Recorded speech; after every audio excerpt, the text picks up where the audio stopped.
What's up, everybody? Chewy89 coming at you today, and this is another panel to play. This time on a Wednesday. I'm liking this, by the way. Baron Mordo was revealed today, and it looks like they're going the route that they went last week with the Ancient One. They're doing the panel to play, and they're revealing the card at the same time. I think that's a wonderful idea. I think it's a great idea.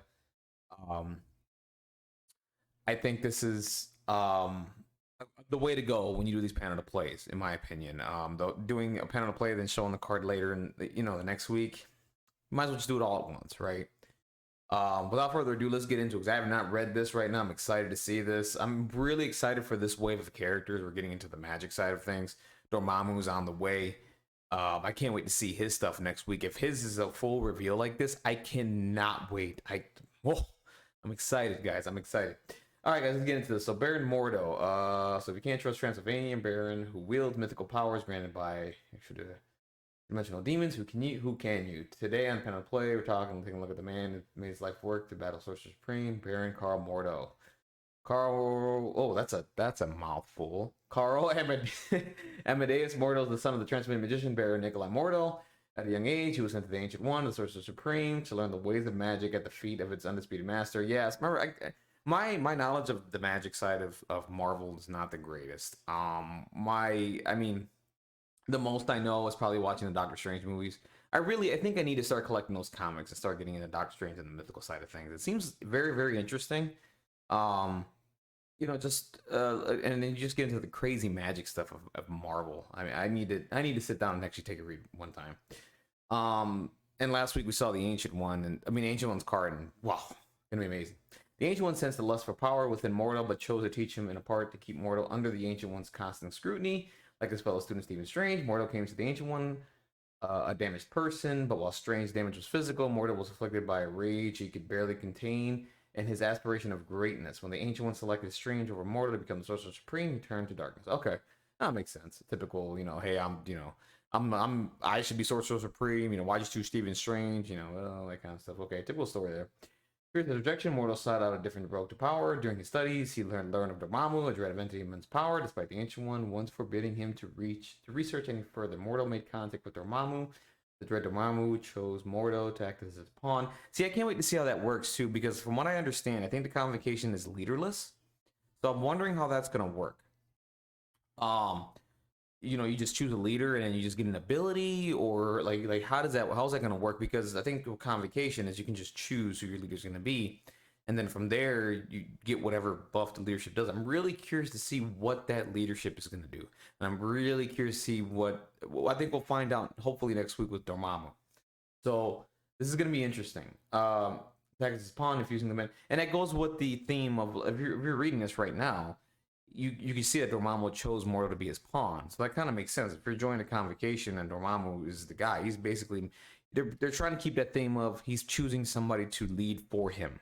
You get what I'm saying? So I like that they're keeping that a theme with the convocation. That's really, really, really cool.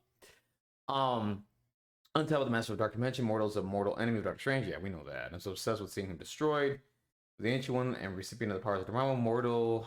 Okay, hits the table with a suit of mystical powers appropriate for one of the most potent dark magicians in the dark magician. If you guys ever played Yu-Gi-Oh, you know what that means. Anyway, yeah, so mystic attacks are on the rise, right? Especially with this wave. If you guys saw Blade last week, if you want to watch that, my reaction or my review to the Blade card, look in the description down below. Watch that. You'll see my take on mystic attacks. They're just on the rise, right? And right now, this is a good thing. There's not many mystical attack focused people in the game. There's a few and they're really strong. So I'm glad to see this. They're on the rise, and I think it's gonna make something interesting to the game. So let's see what he can do. So let's see. We're wielding the staff of the living tribunal. He can batter his enemies and push them back. So he's probably gonna have pushes. He's probably gonna have conditions and all that stuff, which is really good. So he's probably gonna be maybe a control piece and dealing damage. Or he can call down the bolts of Bishru, scorching rays that harm and hex his opponent. Just like I said, I had a feeling before I even read that, I knew he was gonna hand out conditions and stuff. So this is cool. So when he truly wishes to punish an opponent, Mordo can summon the Rains of Ragador for 4 power. A rain of burning energy laced down from above, striking the target at strength 7, inflicting both incinerate and poison. Yep, I had a feeling he was going to do conditions, and I had a feeling he was going to be a little bit of a control piece, which is interesting. So now we get into the card. By the way, the model, these models for this wave of like Doctor Strange and all that stuff, these models are amazing. They all look great. If I had a favorite, probably Doctor Voodoo. My second favorite will probably be Doctor Strange. Well, Dormammu's my favorite, right? But that's easy to say.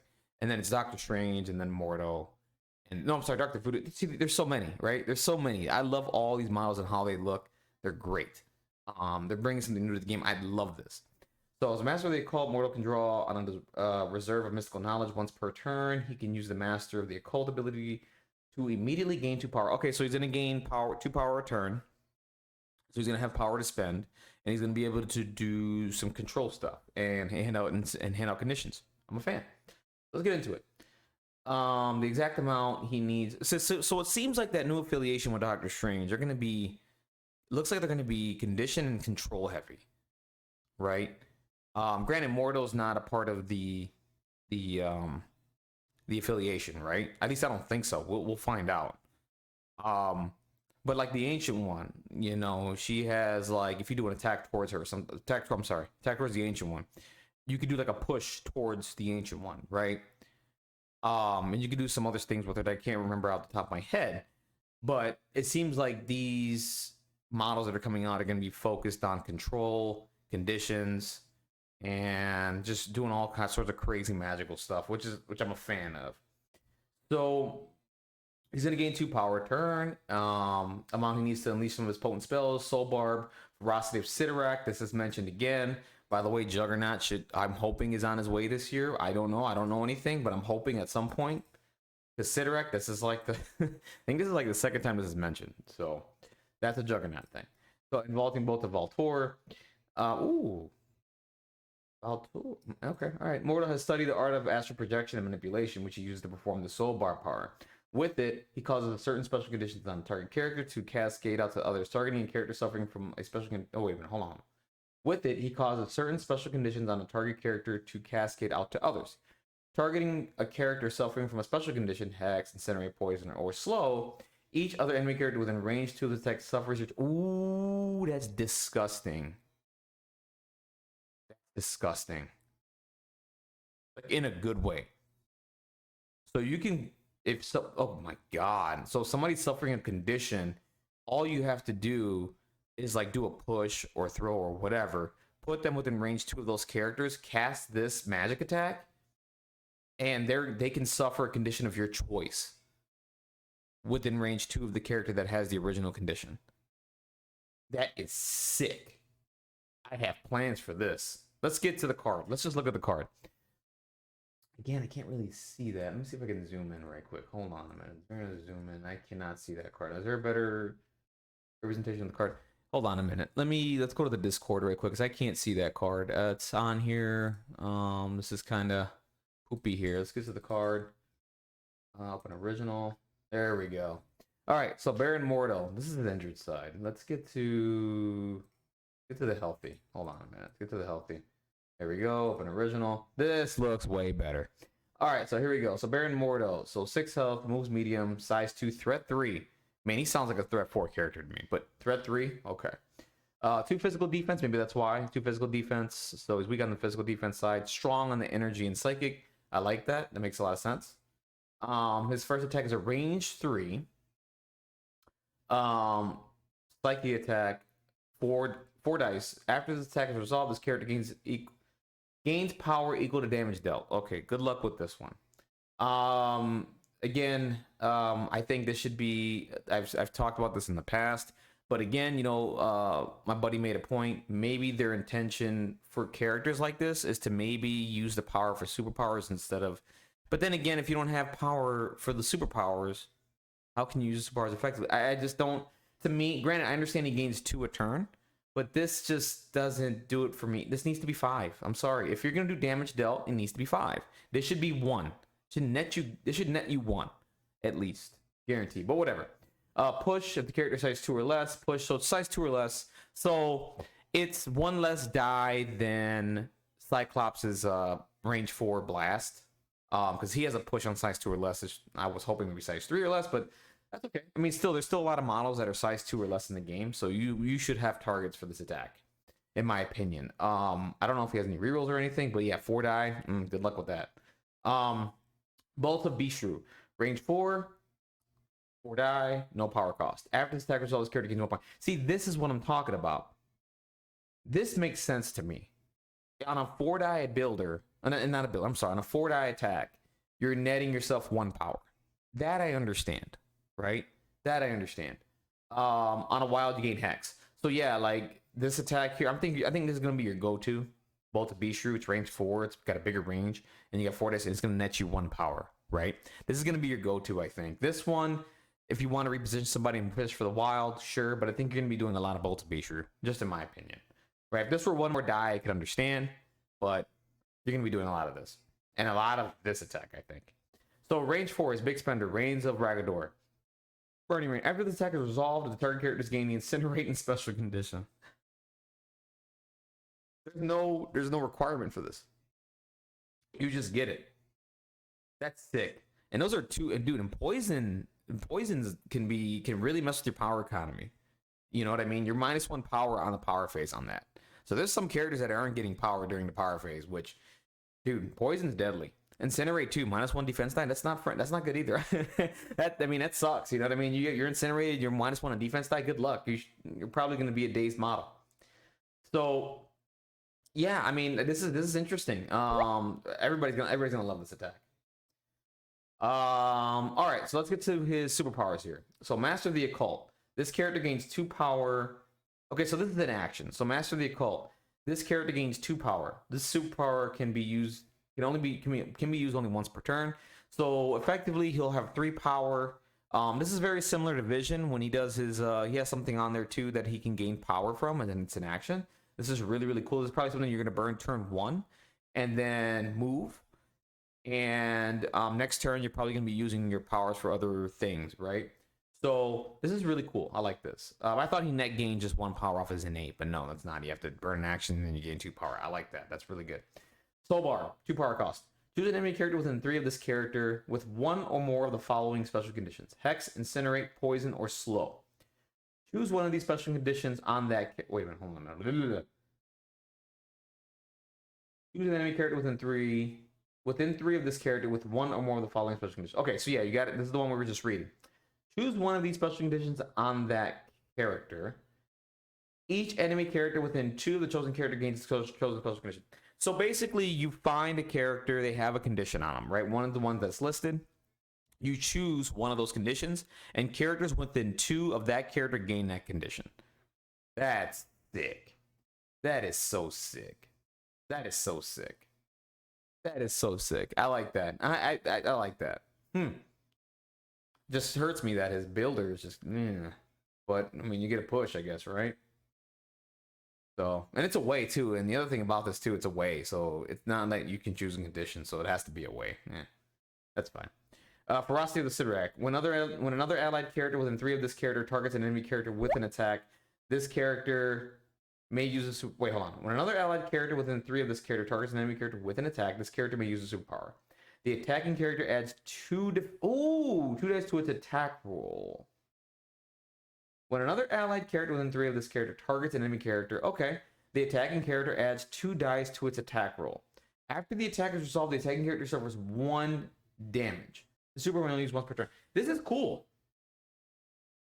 This can help out, a lot of models that are having some issues with, attack dice or whatever, need that extra dice. This is really cool, and it's only 2 power costs. You should be able to do this effectively too. When you're doing the Master of the Occult, you'll have 3 power that turn, and as long as you're within range of one of your characters that's attacking,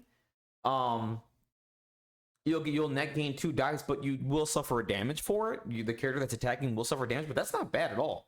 And you can only use this once per turn, so it's a one-time thing. So if you need to do a big attack and you need to, you're trying to guarantee a daze, it does not guarantee the daze, by the way. And you need to do that. You could just pump the dice, right? And maybe you do this on the last attack. You don't do this on the first attack. You do this on the last attack if it's a last resort kind of thing. You're like, okay, cool. I need this extra power. I need to do this right now. So this is interesting. This is really cool. I like this. So okay, all right, Baron. Your superpowers are strong. I'll say this: I'm loving his superpowers. His attacks, I'm only in love with 2 of them, but his superpowers, I'm in love with everything about this. And he's a 3-pointer, so he's flexible, right? All right, so let's get to the vaulting bolt of Valtor. After this character is pushed, it may use a superpower. After the effect is resolved, this character advances small. So he has to get pushed in order to use this? Who's gonna push Baron Mordo? That's fine. This one's just okay to me. Yeah, I mean, for positioning purposes, somebody's trying to push you towards you. Like, for example, if Doctor Strange tries to do the bolt of bedevilment, gives you and does a push to you, you can just spend the 2 power and then push yourself out of the range or whatever the case may be. That's okay. That's fine. That's fine. And especially against Wakanda, against Shuri, which everybody plays Shuri. This will be really, really effective, right? This is gonna be a really effective superpower to use. So you're basically not basically you position your bound to be in a certain point, and Shuri tries to push you off and then ruin your positioning a little bit. No, thank you. You go ahead, you take the push, and you go ahead and spend 2 power and put yourself back to where you were. That's pretty good. It's an advance too. It's not I push myself. It's an advance. So you don't have to. You can just walk over stuff, right? You can walk over the terrain. You can walk over bases, etc. So this is really cool. I like this. Now that I think about it, against Wakanda, this is going to be effective. And against other characters that have against Control as well, that's going to be effective. Against Enchantress, against Thanos with the Mind Gem, that's going to be effective. That's going to be really effective. All right, so let's get to the injured side. I don't think much changed here. I'm sorry, I'm not using the picture on the site. I just can't. It's too small. Everything stays the same. Yeah, everything stays the same. His health goes down by 1. And that's it. And that is it. Really good card. I'm really interested in Baron Mordo, actually, and I wasn't too keen when I saw the reveal of him. I was like, whatever, who cares? He's interesting. He's gonna be he's like anti-control, and I feel like they're getting into that point with characters now where they're being anti-control and try to fight against that control that's really strong right now in the game. So Baron Mordo is probably going to be a really good model to have if you're trying to stop Black Order, or if you're trying to stop Wakanda or Web Wars or whatever the case may be. I think Baron Mordo is going to be a really good option, a really good choice, and he does psychic attacks, and that affects all of them, except for Black Order, right? But Wakanda, Web Warriors, yeah, this affects them. So really good card, really good. I'm loving this. He's interesting. Again, the only knock I have is his builder. I don't see myself ever using it unless I really want to fish for a push on somebody. But I'm just gonna be using the 2 below attacks and then the superpowers, right? That's all I'm gonna do, right? Which is enough. I mean, though these attacks are enough to really annoy your opponent, right? Putting out conditions. And if they try to push you or try to control you, you can just get back into the game by spending the 2 power and moving up. And that's not once per turn too. Keep that in mind. That Boots of Valtor, that's not once per turn. You can constantly do that. So this is interesting. I can't wait. I'm gonna get him on the table, and well, hopefully next month, September. Knock on wood. We'll see what happens. Anyways, guys, that's it for me. I gotta get back to work. All right, guys, have a wonderful day. Definitely give me your thoughts down below. Dislike the video, subscribe to my channel. I will have more MCP content. Share my video if you can, guys. I want to get some more views out there. Please share it out there. I'm working on my audio thing. I don't know what's going on here. I'm getting close. I know I've heard some people saying, "Oh, your audio." I'm working on it. It's getting there. So yeah, do me a favor. Comment, dislike the video, subscribe to my channel, share it. Get more people out there to watch it. And down below, I will have a description to my Blade video where I do my review on the card. And just give it a shot. And that's it. That's all I got for you today. Anyways, guys, have a wonderful day. Take care. Have a blessed day. Bye.